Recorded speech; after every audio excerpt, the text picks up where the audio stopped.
Welcome to Esther worship channel. మరొకసారి video ద్వారా మిమ్మల్ని కలుసుకొని మీతో వాక్యం పంచుకోవడానికి దేవుడు నాకు ఇచ్చిన ఆయుష్ను బట్టి, ఆరోగ్యాన్ని బట్టి, జీవమును బట్టి, ఊపిరిని బట్టి ఆయనకు కృతజ్ఞతాస్తుతులు చెల్లిస్తున్నాను. మీరందరూ దేవుని నామంలో, దేవుని ప్రార్థనలో, విశ్వాస జీవితంలో కొనసాగింపబడుతున్నారని నమ్మి స్తుతిస్తున్నాను. మీ అందరి ఆరోగ్య ఐశ్వర్యాల గురించి, ఆత్మీయ జీవితం గురించి మేము మా కుటుంబం ప్రార్థన చేస్తున్నాం. మీరు కూడా మా గురించి, మా కుటుంబాల గురించి, మా బిడ్డల గురించి ప్రార్థన చేస్తున్నారని నమ్మి స్తుతిస్తున్నాం. మరొక వాక్యాన్ని పంచుకోవడానికి దేవుడు నాకు ఇచ్చిన ఆయుష్ను బట్టి, ఆరోగ్యాన్ని బట్టి, జీవమును బట్టి, ఊపిరిని బట్టి ఆయనకు మరొకసారి కృతజ్ఞతాస్తుతులు చెల్లిస్తున్నాను. ఈరోజు రోమీయులకు రాసిన పత్రిక 4వ అధ్యాయము 17వ వచనం నుంచి 25వ వచనం వరకు చూసుకుంటే, తాను విశ్వసించిన దేవుని ఎదుట అనగా మృతులను సజీవులుగా చేయవాడును, లేని వాటిని ఉన్నట్టుగానే పిలుచువాడునైన దేవుని ఎదుట అతడు మనందరికీ తండ్రి అయినాడు.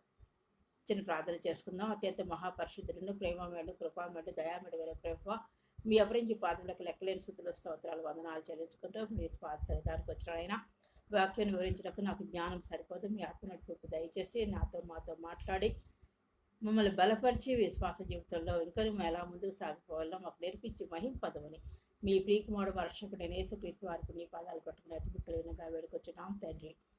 రోమీయులకు రాసిన పత్రికలో 4వ అధ్యాయంలో ఈ విధంగా 4వ అధ్యాయము 17వ వచనంలో ఈ విధంగా దేవుని వాక్యం సెలవిస్తుందన్నమాట. తాను విశ్వసించిన దేవుని ఎదుట అబ్రహాం ఎవరిని విశ్వసించాడు?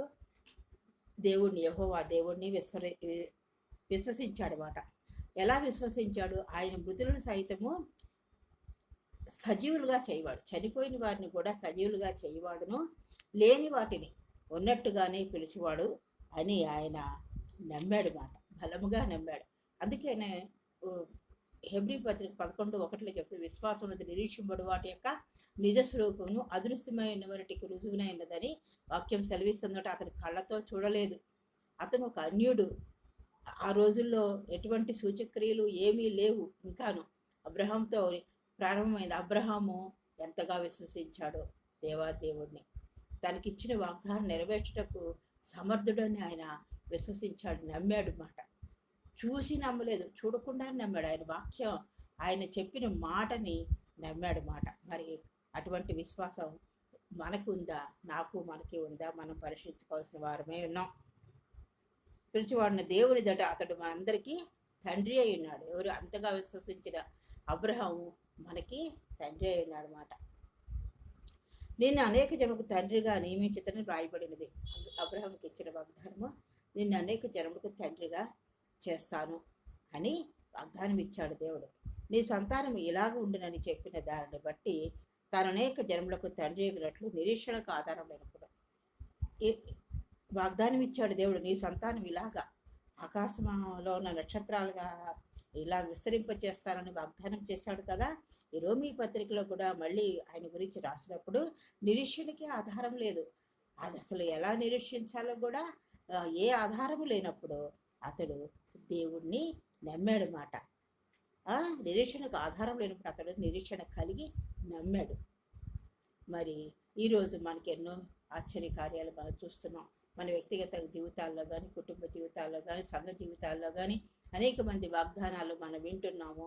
వాళ్ళకి దేవుడు చేసిన సాక్ష్యాలు, మేళ్ళు మనం ఎన్నో వింటున్నాం, విని నమ్ముతున్నాం. కానీ వినకుండా అబ్రాము నమ్మాడు. మరియు అతడు విశ్వాసనందు బలహీనుడు కాక రామారమి 100 వయసు గలవాడు ఎండి అప్పటికి తన శరీరము మృతతుల్యమైనట్లు, శారా గర్భమును మృతతుల్యమైనట్టును ఆలోచించడు గాని అవిశ్వాసమున దేవుని వాగ్దానము గురించి సందేహించక. అతను విశ్వాసం బలహీనుడు కాలేదు. ఎన్నో పరిస్థితులు దేవుడు వాగ్దానం చేసిన తర్వాత మరి 75 సంవత్సరాల్లో వాగ్దానం ఇచ్చిన దేవుడు 25 సంవత్సరాల అబ్రహాంను ఎంతగానో పరిశోధించినట్టుగా మనం చూడగలుగుతున్నాం అన్నమాట. పరిశుద్ధ గ్రంథంలో అనేకమైన విషయాలు అబ్రహాం గురించి ఉన్నాయి. కానీ అతడు ఎక్కడా కూడా బలహీన పడలేదు. అది దేవుడు ఎలా నడిపించుకుంటాడో, కరువులో నడిపించాడు దేవుడు. కరువులో భయం కలిగినప్పుడు ఆ భయాన్ని నుండి అధిగమించే విశ్వాసాన్ని దేవుడు ఇచ్చాడు. మరి సారా ఆగర్ వివాహం చేసుకోమన్నాడు. ఆగర్తో పొమ్మన్నప్పుడు ఆగర్తో ఇష్మాయిల్ని కన్నాడు. మరి తిరిగి వాళ్ళని అడవిలో వదిలిపెట్టేసే నీ భార్య చెప్పినట్లు చెయ్యము అన్నప్పుడు అలాగే చేశాడు.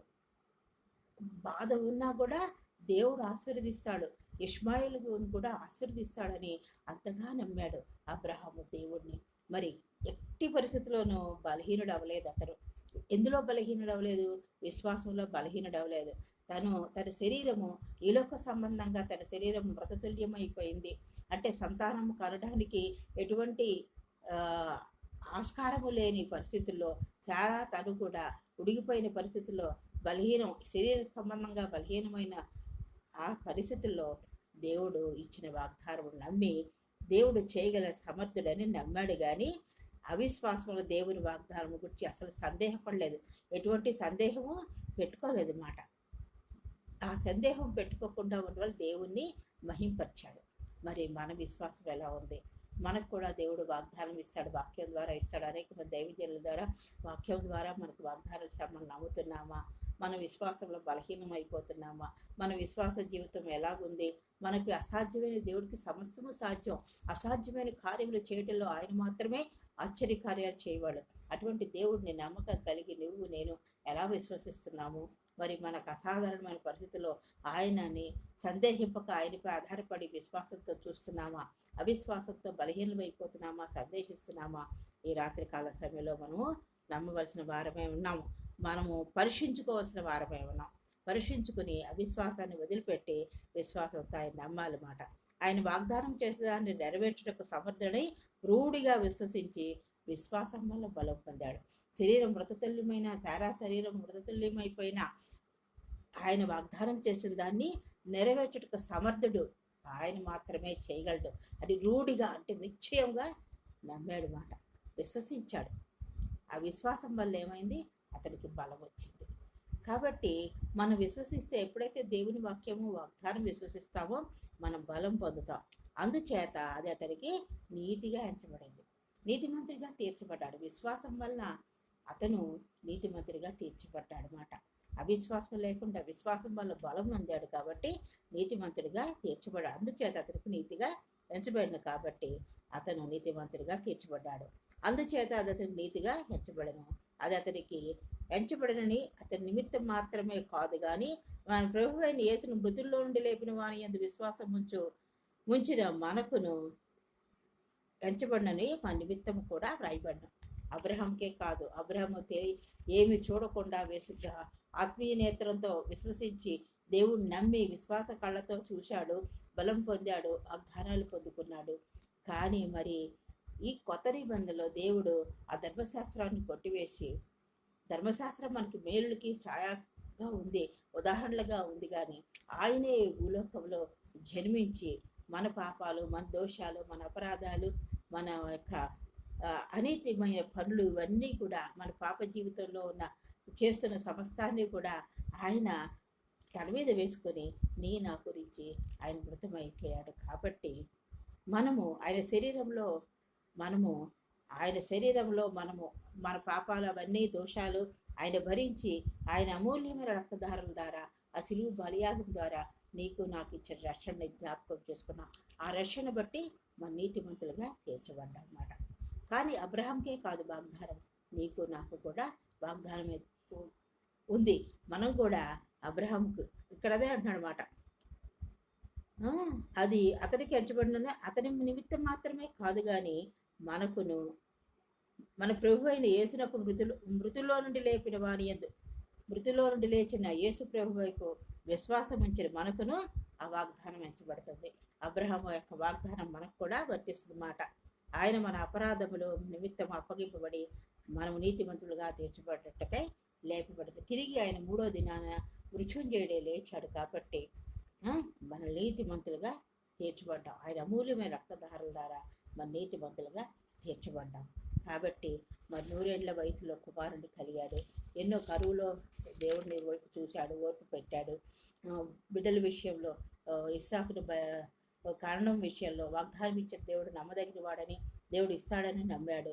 వాళ్ళిద్దరూ శరీర సంబంధంగా మృతతుల్యమైన విశ్వాసంలో బలం పొంది వాళ్ళు ఇస్సాకును పొందుకున్నారు. కాబట్టి ఈ రాత్రికాల సభలో నా విశ్వాసం ఎలా ఉంది?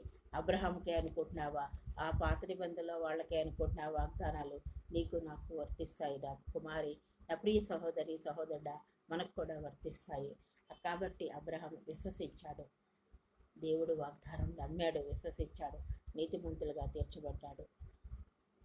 మృతులను సజీవులుగా లేపుతాడని విశ్వసించాడు, లేని వాటిని ఉన్నట్టుగా పిలుస్తాడు దేవుడని విశ్వసించాడు, అనేక జన్మలకు తండ్రి అగినట్లు దాన్ని ఆస్వాదించాడని, నిరీక్షణకు ఆధారం లేనప్పుడు నిరీక్షణ కలిగి ఆయన నమ్మాడు. కాబట్టి నీతిమంతుడిగా తీర్చబడ్డాడు. విశ్వాసం వల్ల తను బలం పొందాడు, సారా కూడా బలం పొందింది. ఇద్దరు బలహీనులు అవ్వలేరు, బలహీనులు కాక బలవంతులయ్యారు. 100 ఏళ్ల వయసులో ఇస్సాకును పొందుకున్నారు. మృతతుల్యమైన శరీరం అని ఎట్టి సందేహం పెట్టలేదు. మేము వృద్ధులు అయిపోయాము, మాకేం పిల్లలు పుడతారు, ఇంకా ఆశ్చర్యకార్యం జరుగుతుంది అని ఎట్టి పరిస్థితుల్లోనూ అతడు సందేహించక దేవుణ్ణి మహింపరిచాడు. వాగ్దానం నెరవేర్చుటకు సమర్థుడని రూఢిగా విశ్వసించాడు, నమ్మాడు. విశ్వాసం వల్ల బలం పొందాడు. మన ప్రభువైన యేసు మృతుల్లో నుండి లేపిన వాని యందు విశ్వాసం ఉంచిన మనకును ఎంచబడినని మన నిమిత్తము వ్రాయబడేది. కాబట్టి నువ్వు నేను కూడా నమ్మకం కలిగి ఉండాలి. అబ్రహాముకి ఇచ్చిన వాగ్దానము మనకు కూడా ఉందని విశ్వసించాలి. ఎందుకంటే మన ప్రభువైన యేసును మృతుల్లో నుండి లేపిన వాని యందు విశ్వాసం ఉంచి మనకును ఎంచబడుతుంది. దేవుని యందు విశ్వాసం ఉంచాం కాబట్టి మనకు కూడా వాగ్దానము ఉందని మన నిమిత్తం కూడా వ్రాయబడిందని నమ్మాలి. మన అపరాధముల నిమిత్తము అప్పగింపబడిన మనము నీతిమంతులుగా తీర్చబట్టకే లేపబడ్డాడు ఆయన. మన అపరాధముల నిమిత్తము అప్పగింపబడ్డాడు ఆయన. మనము నీతిమంతులుగా తీర్చబట్టకే తిరిగి మృత్యుంజయుడై లేచాడు. మనకి అమూల్యమైన ఆయన రక్తధారల ద్వారా ఆయన మృతి పొంది తిరిగి మృత్యుంజయుడై లేచి నీకు నాకు రక్షణ ఇచ్చాడు, మనకి నిత్యజీవం ఇచ్చాడు, మనకి నిరీక్షణ ఇచ్చాడు. మనము నిత్యజీవం పొందుకున్నామని. కాబట్టి మనము విశ్వాసంలో ఎప్పుడూ బలహీనలో కాకూడదు. ఆ అబ్రహాముకి ఇచ్చిన వాగ్దానం మనకు కూడా ఉంది, మనకు కూడా వర్తిస్తున్నాయి. నమ్మి మనము విశ్వసించి ముందుకు సాగిపోవాలి. విశ్వాస జీవితంలో బలము కలిగి ముందుకు సాగిపోవాలి, నిరీక్షణ కలిగి ఉండాలి. ఎప్పుడు ఆత్మీయ జీవితంలో సందేహించకూడదు, బలహీనలు కాకూడదు, బలంగా ఉండాలి. కాబట్టి దేవుడి వాక్యంను దీవించుడుగాక. ఈ రాత్రి కాలసభలో మనం పరిశీలించుకుందాం. మనం బలమైన విశ్వాసం కలిగి ఎటువంటి సందేహము లేకుండా నిరీక్షణ కలిగి నిత్యజీవం ఇచ్చాడని నిరీక్షణ కలిగి ఆ వాగ్దానం అబ్రహాంకే కాదు మనకు కూడా వర్తిస్తుందని రాయబడిందని నమ్మి మన విశ్వాస జీవితంలో ముందుకు సాగిపోవాలి. దేవుడి వాక్యం దీవించుగాక. చిన్న ప్రార్థన చేసుకుందాం.